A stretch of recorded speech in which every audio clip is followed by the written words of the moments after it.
interesting stories of members of parliament, instead of discussing the details of loans, they ask for their cuts. Every Wednesday, 10 p.m. on your public broadcaster.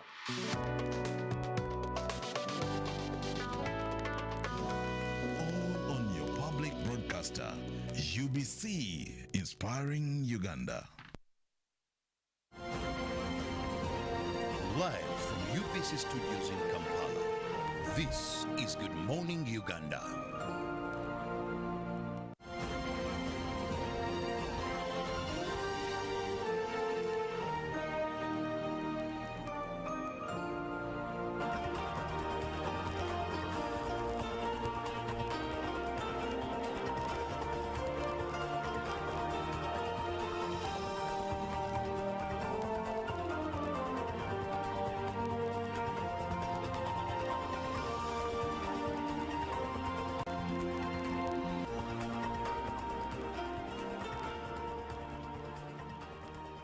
A very good morning to you. Thank you so much for always choosing UBC TV Inspiring Uganda. My name is Julie Nantabamosisi. This is Good Morning Uganda.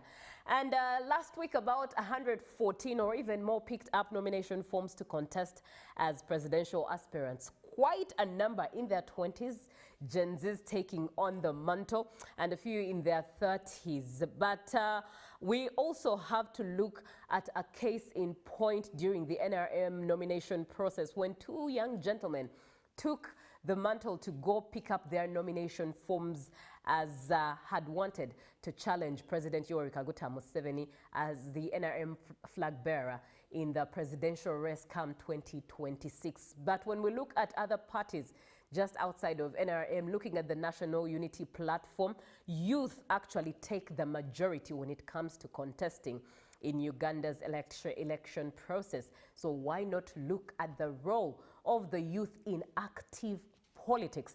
And to do that with me today is Asimwe Mugumya, who is the programs officer at Youth for Tax Justice. If you want to be a part of the show, you must be a part of this. 75% of Uganda's population is the youth. That is you and us here who are seated at this desk, but not to say that it's just the youth that are watching, but even those above us, those who have gone before us, are watching to understand the dynamics of what is going on and the environment in our country. Good morning, Asimwe. Good morning, Julie. How are you? I'm good. How are you? Thank you so much for coming through. And with that big, brief background you've had me give as an introduction, what do you make of this environment? Okay, thank you very much for the invite. And I think it's a calling time where the youth are coming up to take the mantle on how to lead their country. We have the biggest majority, 75%, Yes. are young people in this country, and they have been. It's not the first time they have been in active politics, but there is a calling, there's a pressure point that they're not being heard, their points are not being put across. So now they have come up to present themselves, and I think it's a valid point. We need to look at the involvement of the young people in active politics in this country. All right. Yes. Now, that also brings me to wonder, why do you think it's important now than ever before as we look forward to 2026? Why do you think it's important for youth to be active on the political scene of Uganda than ever before? This is the right time for the youth to be involved in the political scene in their country, because we also need to have our voices heard. We also need to have our ideas put across. I like this mantra of nothing for us without us. Interesting. If you have a country where the majority are the youth and it's being led by people that are outside that bracket, then most likely the policies and the laws and all the ideas that will be put across will be to benefit those who are at the table. Someone will say in that same argument, will counter-argue and say that those above us are here to mentor us.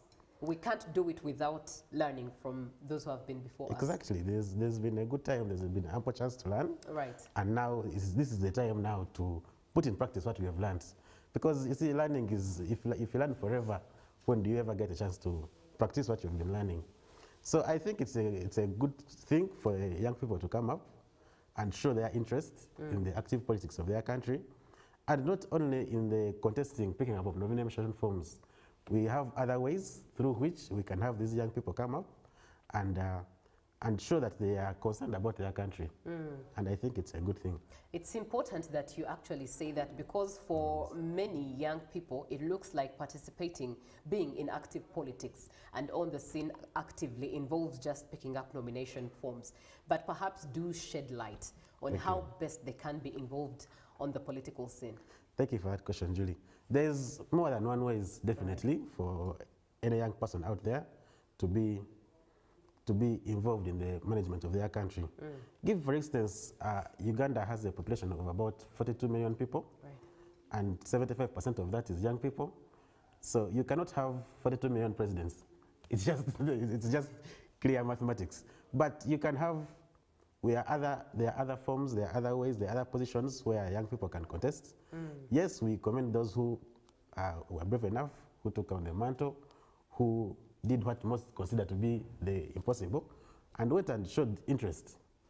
Then we also want to look at those who are now going to take up those other positions, like members of parliament, youth members of parliament, even the substantive members of parliament, because you qualify to also contest for that. Even other areas, we should all go as even down to LC1 positions. We should not only be seen to look for the top office, we should also be seen to be involved from the bottom to the top, so that even the youth at the grassroots, even the young people there, can feel represented. I think there was a time where we found most LC1s have never been, I think it was 2016 election, most LC1s had been in office for over 15 years. Actually, 2018. Yes. 2018, it's when, yes, the last election for LC1s. And you see, also that needs to be challenged. Yes. So, yes. As young people, we should not only be seen to look at that, what is attracting, what is at the topmost, as if we are not interested in how it will jump from the ground to the top. We should see that there's a proper representation all the way. And even if they cannot contest for the office yourself, we can also be campaigning for our young people that have taken the mantle. We can advise them. We can help them out. We can help them out in so many ways, campaign for them, where you see someone is going wrong, or offer some advice and offer your own input.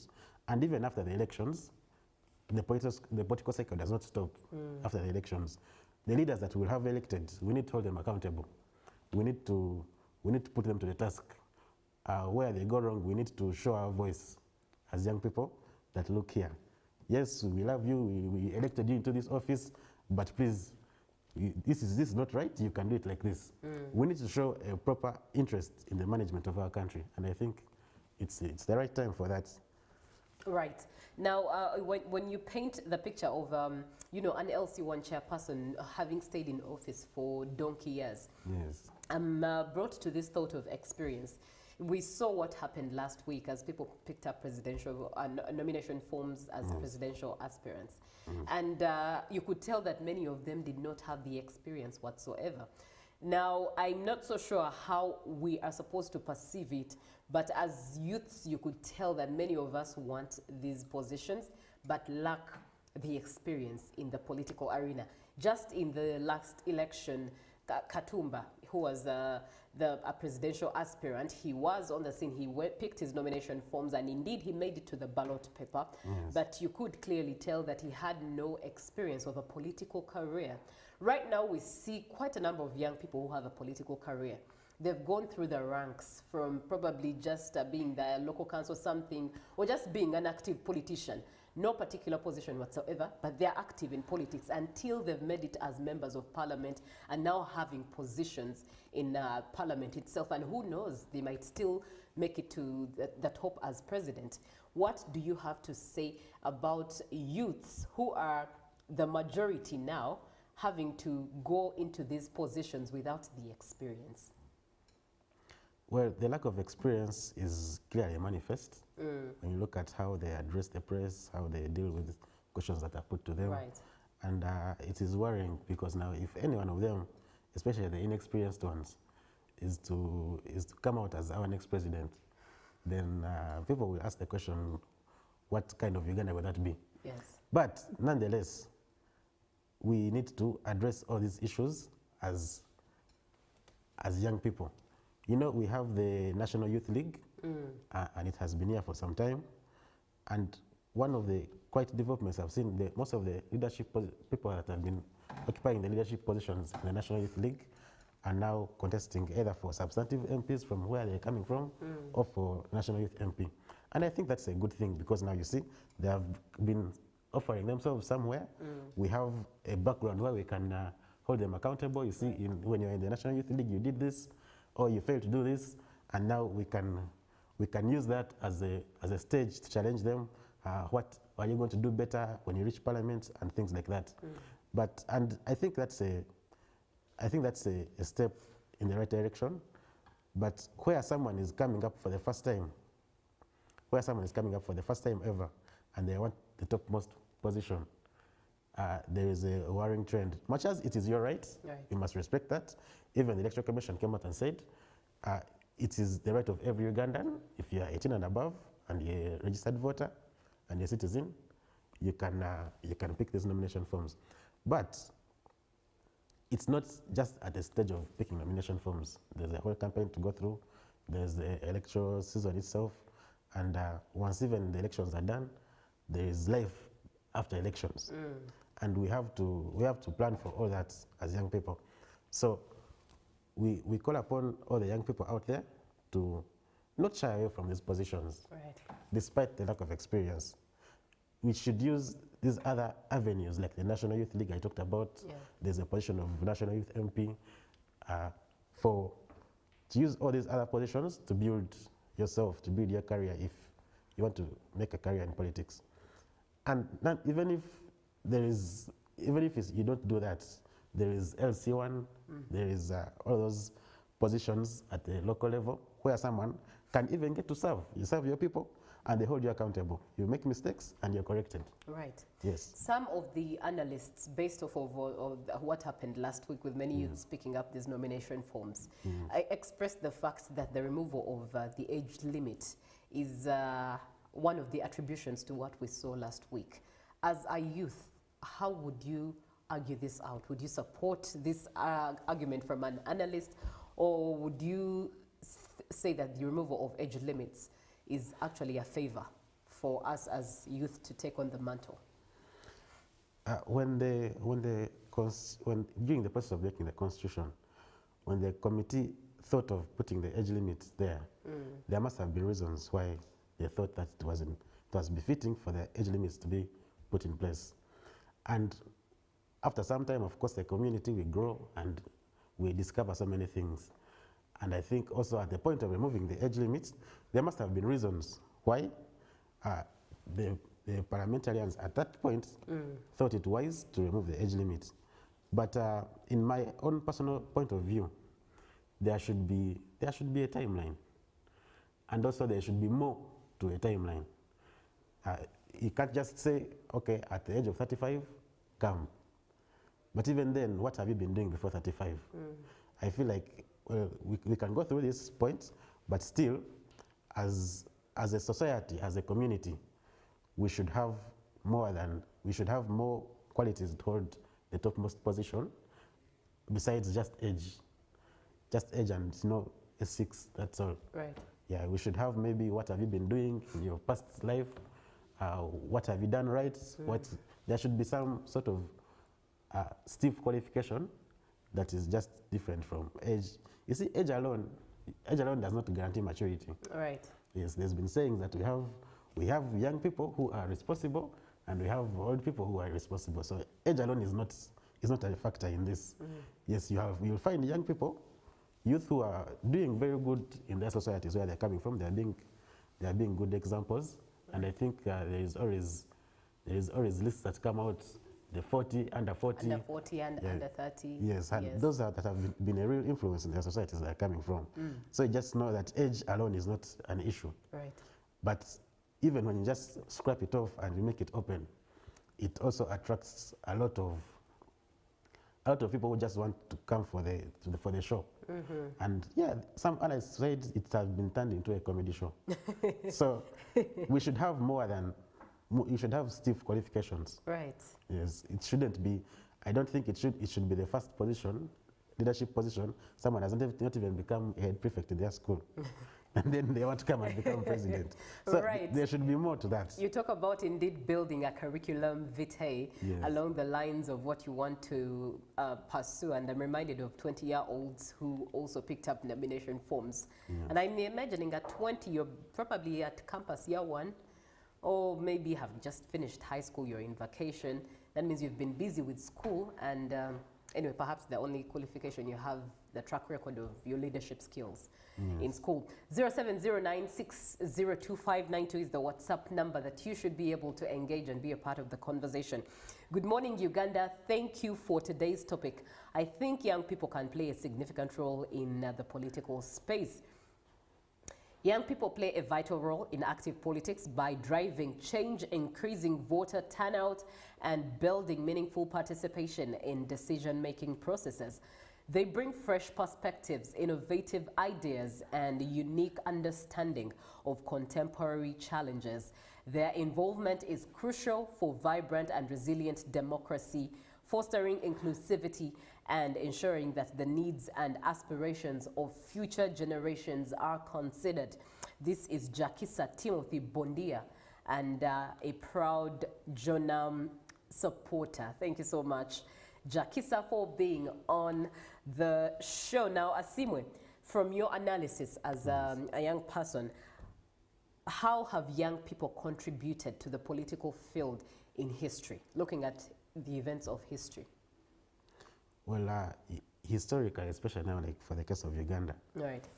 I think young people have, even in the fights against the colonial regime, young people have played a vital role in freeing us from colonialism, and also fighting against authoritarian governments. Right. I think leading to 1986, when President Museveni took over, he had mostly support from young people during that campaign. And he was a young person himself. And he was not a youth. He took over government at the age of 41. But he had gone through the ranks of Yes. active politics from a young age. But you can also see, even in the previous governments where he held ministerial positions, he was a young person.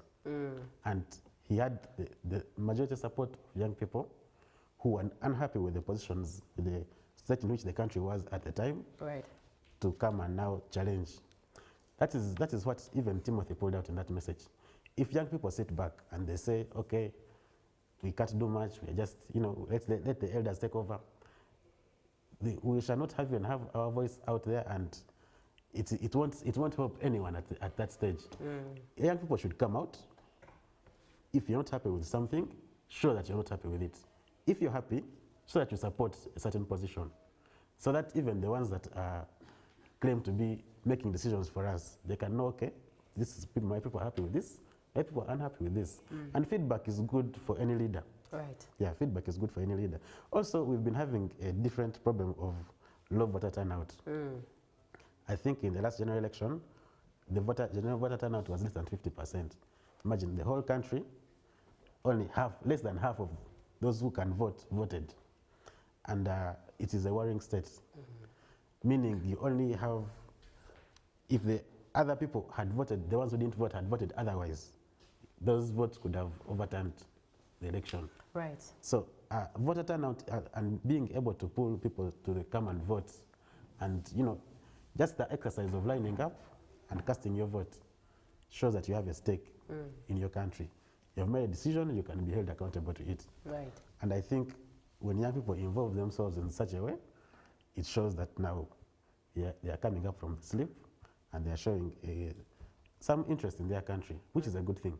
Right. Yes. Now, many have probably made a choice, a decision, not to turn up to vote. And many have, different reasons of citing out the fact that it will still be the same result, or it's always been the same, so why should I vote? And that brings me to asking, do you think the political system and the field and environment in itself is welcoming to young people being active in the political scene? Well, the system as it stands now is designed to welcome young people, but in practice, we do not see them so much welcome.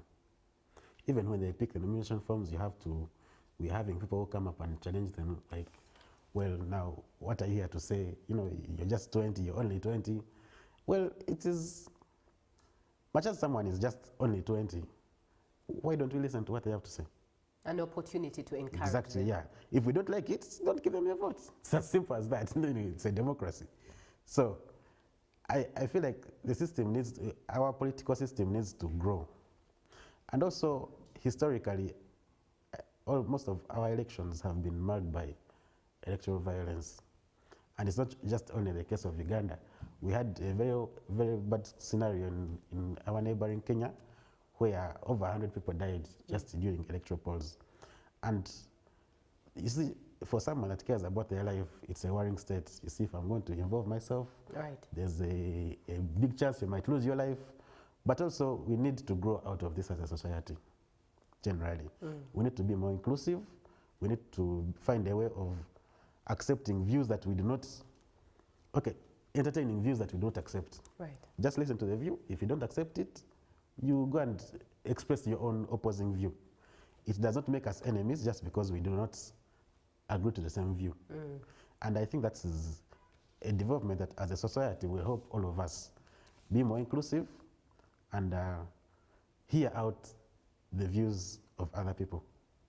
And that will help us to grow even in political space. Right. Yes. You are watching UBC. This is Good Morning Uganda. With me in studio is Asimwe Mugumya, who is the programs officer at Youth for Tax Justice. And what we are looking at really is, because it's the road to the general elections 2026 in Uganda, we are looking at the role of the youth in active politics. 0709-602-592 is the WhatsApp number that you are able to engage and be a part of the show. When young people wish to participate with democracy, especially supporting in the opposition, they are oppressed. Therefore, sometimes we shy off. This is Oski. Thank you so much, Oski, for being on the show. And I wonder if you have anything to say to Oski's contribution. Well, yes, thank you, Oski, for your contribution. The political space should not be something to take lightly. It is a stake in the country. Right. Yeah, sometimes there's this violence, and we cannot deny it. It is there. But we should also insist on our positions. That is what I'm saying from the beginning. Let us go into a society generally, not only just young people, generally into a society that can entertain an opposing view. If someone is not happy with what I'm saying, they should become and saying, no, the same way, what you're saying is not correct. This is the correct view. And there's no need for violence in that space. So that we can also hear those who are maybe shy to come out and express their views, because these views help all of us as a country at the end of the day. True.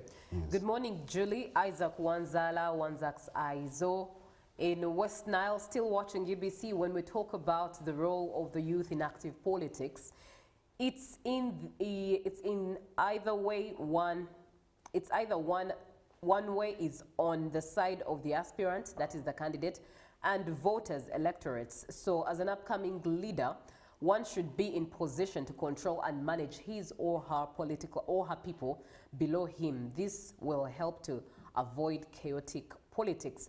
Okalebo from Serere, allowing students to contest for presidency really exposes how jokey our politics is. Look at people like Katumba in the previous polls. Let's remove comedy from this. This is not a PlayStation. Okalebo, all right? Asimwe, what would you tell Okalebo? Well, for Okalebo's case, this is the way the law stands at the moment. All right. It only requires you to be 18, to be a registered voter, and to be a citizen by birth. That is all. What Okalebo is proposing, and other people have also expressed this opinion, we should have some sort of CV. Okay? Even if you're 20, you could. But what have you done with the 20 years? You could be 20, but maybe you were maybe a minister before, I think we have in Zambia the youngest minister in the whole Actually, continent. now that you say that, I remember there was an election season. Could have been 2016, I think, about Yes. the time, or even early ahead. There was a young gentleman who was in his Form 3, 15 years, but whilst he did school, he was also contesting for LC something.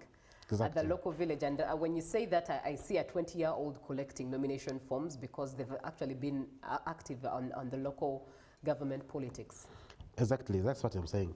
Ever since the Constitutional Committee decided to put in place term limits, and then later, 10 years later, 15 years later, they decide come again and say, let's remove the term limits.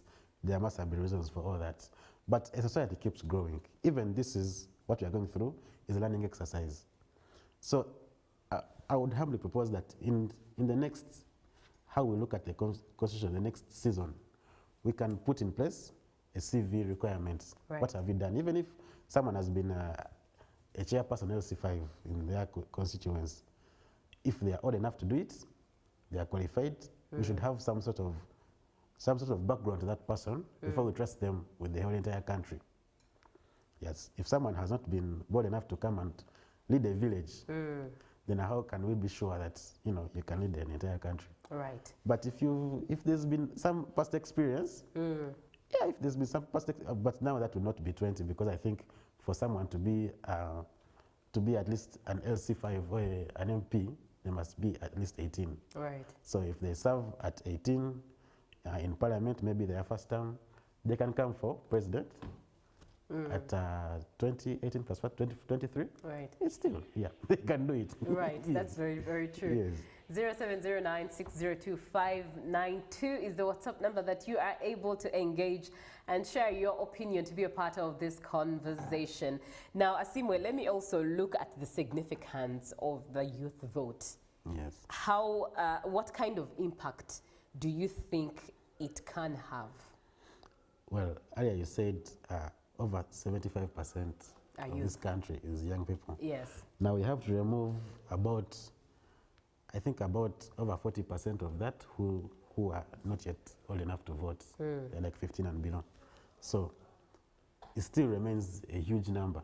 It still remains a huge constituency, the youth vote alone.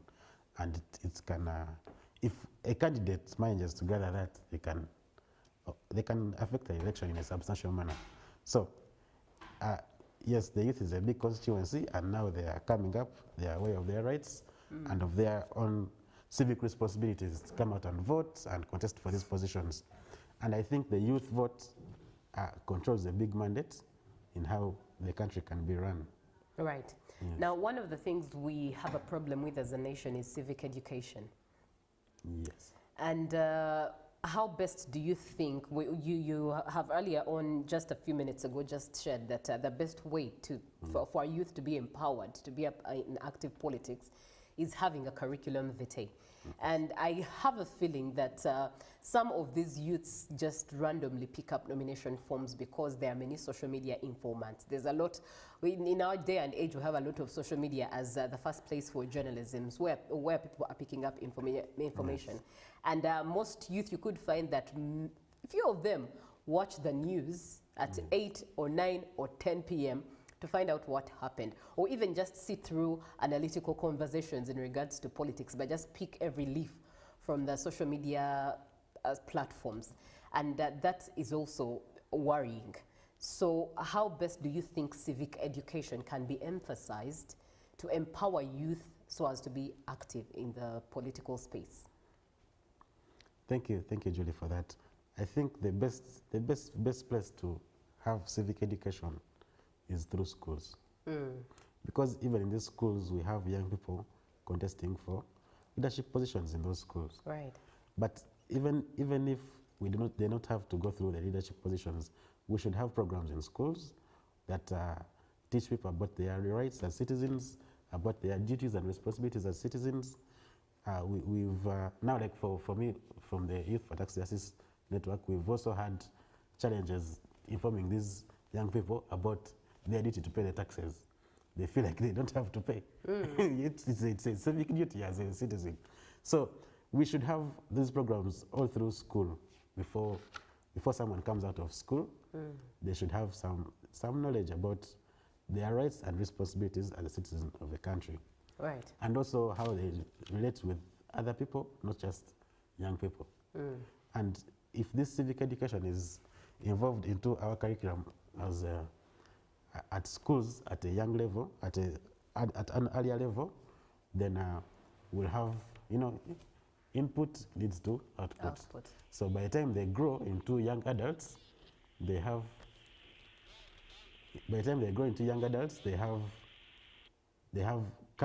gained a lot and learnt a lot through the curriculum at school. Right. Yes. Now that brings me to a question. What role do you think CSOs like Youth for Tax Justice play in empowering youth to be active in the political space of Uganda?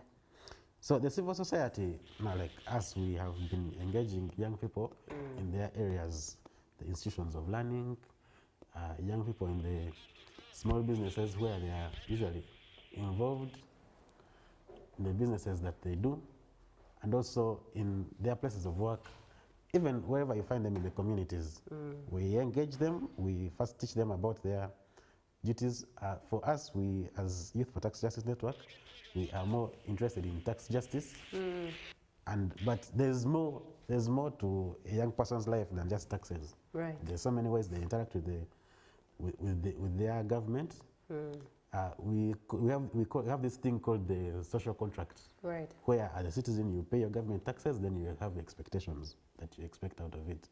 And we have also been calling upon these young people to hold their leaders to account. Right. Yeah, we have to hold our leaders to account. You collect this many taxes this financial year, what have they done? We'll be involved in the budget formulation process. Let's have our ideas put out there as young people. When we elect members of parliament, hold them accountable. Yes. Yeah. So that means there are platforms where these questions are allowed to go direct to those who are stakeholders who are directly responsible. Yes. Right. That's very, very important, I must say, because it gives a voice to young people for their ideas to be heard at the end of the day. Let me engage more of your comments. And somebody comes through and says, good morning, UBC, thank you for the topic. The youth must make it a point to participate in the politics of their country. To be able to build the future they want, they must stand out of obscurity and be able to be counted.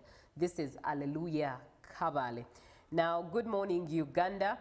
My name is Alan Kauma from Luamagwa. You people have engaged in elections so as to give the country able leaders to keep, I think you meant young people. Young people have engaged in elections so as to give the country, pardon me, able leaders to keep Uganda on top and easy service delivery. Good morning, Uganda. People are guided. People once guided can lead very well and cause great impact. Thank you. This is Teacher Paul from Malaba Border. Be blessed. And good morning, Uganda. This is Isaac Mukama from Mengo. Are youth willing to listen to dissenting views or they regard them as enemies? Let's take it on from there. Asima. Are youth willing to listen to dissenting views or they regard them as enemies? I think youth are generally willing to listen to dissenting views. I think Uganda as a collective is a welcoming country. We welcome even views that we do not share. But in those areas where the young people have challenged dissenting views in a violent manner, then they need to be also held accountable. You know? Right. When you engage into violence, there are consequences. Right. And that's what we are here to call out against. Let's listen to opposing views in a way that is welcoming to the people that are making those views. And we also present our own views in a non-violent manner. Dialogue in any country, in any society, is what leads to development. You hear what your neighbor has to say, you also express your point, and we debate it, and then we come out with a better view. While hearing and listening to each other. Yes. And beyond protests, as because now that's sort of our image as the youth, that for us to be heard, we must protest. Yes. Beyond protests, what do you think youth can do to actually change the policy and the shape of governance in Uganda? There's many things a young person can do, or young people when combined can do, without engaging into violent protest. Right. There is advocacy. Young people can engage into advocacy and put their ideas across. There is lobbying, and this has been going on for a long time, where young people lobby to have their ideas put across. Case in point for the lobbying part, White Youth for Tax Justice Network, at some time in 2021, we engaged into a campaign to create tax holidays for young people, for SMEs, small and medium enterprises. It was a long process. We had to also work with stakeholders like the National Youth League I talked about earlier. But during this, on 1st of July this year, during this financial year, those tax holidays were put into place. Right. And I think you cannot say now that we did not engage into any protests, but our view has come to fruition. And that can happen so for many other views. Violence is not the only way. Actually, violence does more harm than good. Yes. The best way is to debate our ideas, and we encourage our young people to debate in schools. I think first when we were still in school, this debate idea, we used to have debate clubs. Yeah, and we debate, fire is better than water. It's things that small like that, but you have campaigns that, you have a view, an opposing view, I have an opposing view, we debate it, and then during that debate, our ideas and thinking capacity is challenged, and we come up with a better view for both of us. And that just develops the society entirely. Now, when you say that, it also reminds me, I think probably even what Isaac has shared, that dissenting views are usually looked at as views from the enemies, and you've just shared something that you lobbied from 2021 just came to fruition, this year, or maybe towards end of last year. Now, does that also speak into our art and craft when it comes to changing policy and lobbying? We are not patient. Well, young people need to be more patient. Young people, but also... Do you think we're actually not patient and we need to be more patient? You see, there's a difference between just being patient on empty promises, and also when you're patient for the right reasons. Every good thing takes time. Nothing good comes in a blink of an eye. So we need to just be aware of that from the word go. Whatever you're building, whether it is changing society, whether we are trying to change our people to have a certain mindset, whatever you are building as a community must take time. And we must be patient enough, we must be resilient enough to see it through. Right. Yes, there are challenges. We are not going to come here and tell you that the road is rosy all the way. It's okay. There are challenges, but we should be able to deal with them as young people. And we should also learn how to work with other people with opposing views. We are not going to be the ones that know all. Yes, so we learn how to work with other people, even if we do not agree with them. The idea is to improve our society as a whole. Right. Yeah. Right, that has been Asimwe Mogumia. He is the Programs Officer at Youth for Tax Justice. What would be your parting shot? So my parting shot is to call upon the young people out there to not shy away and be involved. The Electoral Commission has released the roadmap. You go and check the voter register, see where you're supposed to vote from. You be involved in the campaigns. Right. And also on the voting day, come and cast your votes. For those that have picked up nomination forms, go through the process. You have to pick signatures from all these areas. We have to involve and talk to our voters. We have to call upon our voters and to campaign. Let us have a more voter turnout this time than the one we had last time. Right. That's how we shall be recognized as citizens if we vote, if we cast our vote and just place your vote into that ballot paper. You will be exercising your right as a citizen, but also you will be exercising your authority as a citizen. Mostly that's what makes you a citizen. Otherwise, if you can't vote, if you do not vote, if you choose not to vote, you're more or less saying that you're not a citizen of Uganda, and whatever happens in Uganda, or even the things you're supposed to access as a citizen, are none of your business. That's what you're essentially saying. Now, let me close this off with some of your comments that came through. Good morning. Thank you for the show. Mungo Amza from Bulamburi. We need them too. You did not complete the statement, but I think you meant we need youths to vote. This is Derek from Arua. You can leave anyone to try not to see the age and think he is still young. All right. I don't know if you're firing shots at this point, Derek.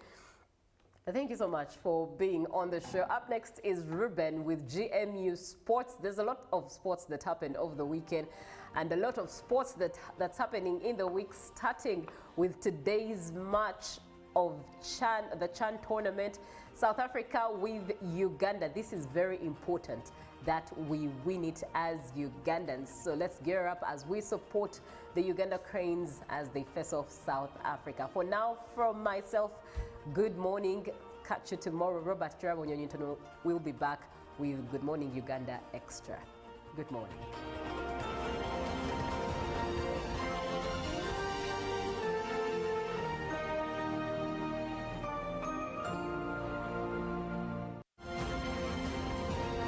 Live from UBC Studios in Kampala, this is Good Morning Uganda.